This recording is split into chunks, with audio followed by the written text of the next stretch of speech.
আসসালামু আলাইকুম, কি খবর? HSC 2025 batch. তো তোমাদের ইতিমধ্যেই টেস্ট পেপার কিনে নিশ্চয়ই প্রিপারেশন নেওয়া শুরু হয়ে গিয়েছে। তো তোমাদের একটা কথা বলে রাখা ভালো, সেটা হচ্ছে এইচএসসি লাইফ থেকে যারা অ্যাডমিশনের প্রিপারেশন নেয়, দেখা গেছে যে পরবর্তীতে অ্যাডমিশনের টাইমটাতে তাদের উপর অনেক প্রেশার কম পড়ে, প্লাস তারা ইজিলি অন্য অনেকের থেকে এগিয়ে থাকে।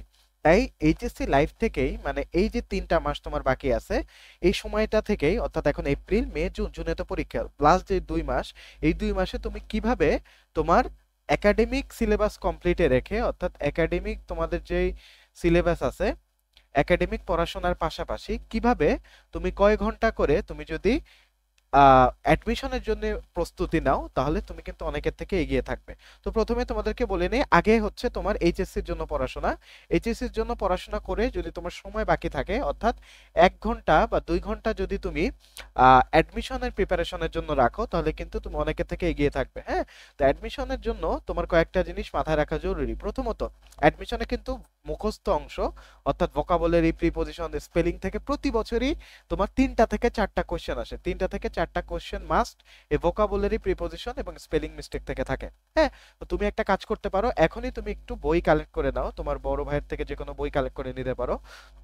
তো যে কোনো বই তুমি কালেক্ট করে নিতে পারো, বাজারে যে কোনো বই।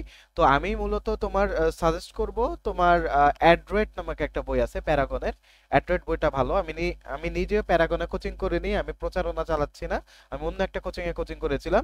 কিন্তু অ্যাড্রয়েড বইটা আমার কাছে ভালো মনে হয়েছে, ওদের বইয়ের লেখার মানটা ভালো। হ্যাঁ, তো তোমরা এই বইটা কালেক্ট করে নিতে পারো বাজারের থেকে, বা যে কোনো তোমার সিনিয়র ভাইদের থেকে যারা হচ্ছে প্রিভিয়াসলি অ্যাডমিশন দিয়েছিল। হ্যাঁ, তো তোমরা কালেক্ট করে ভোকাবুলারি, প্রিপোজিশন এবং স্পেলিং মিস্টেক প্রতিদিন প্রতিদিন তোমার 10টা 10টা করে, 10টা 10টা 10টা করে আগে থেকেই প্র্যাকটিস করে রাখতে পারো, এবং এই 3টার জন্য অবশ্যই আলাদা তোমরা খাতা বানায় রাখবা। হ্যাঁ, এবং দ্বিতীয়ত যে কাজটা তোমরা করতে পারো, তোমরা তো ম্যাথ প্র্যাকটিস করবে, অ্যাকাউন্টিং ফাইন্যান্সের ম্যাথ প্র্যাকটিস করবাই।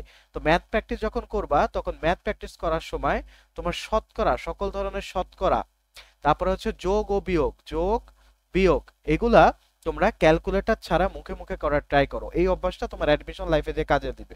হ্যাঁ, এবং 3 নাম্বার যে অভ্যাস, ওএমআর এ তোমরা প্র্যাকটিস করো, অর্থাৎ ওএমআর এ যখন তোমরা সলভ করবে বা ওএমআর এ যখন ফিল আপ করবে, তখন তোমার আন্দাজে দাগানোর প্রবণতা বাদ দিতে হবে, আন্দাজে দাগানোর প্রবণতা বাদ দিতে হবে। হ্যাঁ, তো এটা হচ্ছে তোমার 3 নাম্বার প্র্যাকটিস। 4 নাম্বার প্র্যাকটিস যেটা করতে পারো, সেটা হচ্ছে কোশ্চেন ব্যাংক দেখা। একটা যে কোনো বাজারে যে কোনো কোশ্চেন ব্যাংক কিনতে পারো, এই ক্ষেত্রে আমার কোনো রিকমেন্ডেশন নাই যে ভালো খারাপ, সব কোশ্চেন ব্যাংকই সেম।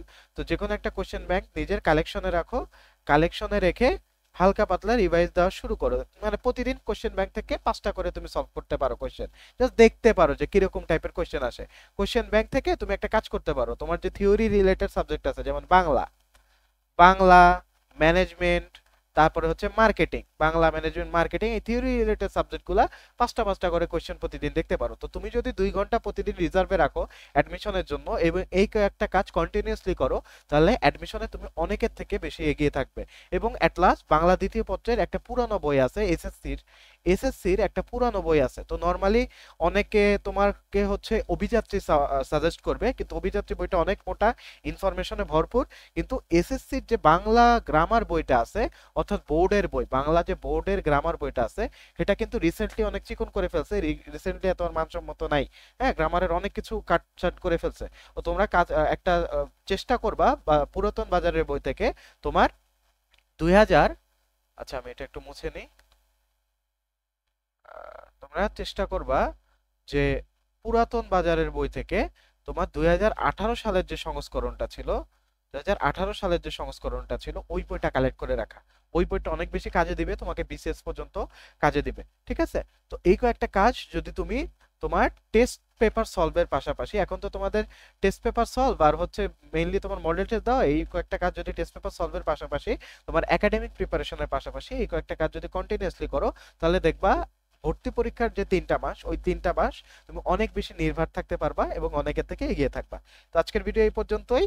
যদি ভিডিওটা কাজে লেগে থাকে, তাহলে অবশ্যই চ্যানেলটি সাবস্ক্রাইব করতে ভুলবে না, এবং আমাদের ফেসবুক পেজ এবং গ্রুপে জয়েন হয়ে থাকতে ভুলবে না। তো দেখা হচ্ছে পরবর্তী ভিডিওতে। আসসালামু আলাইকুম।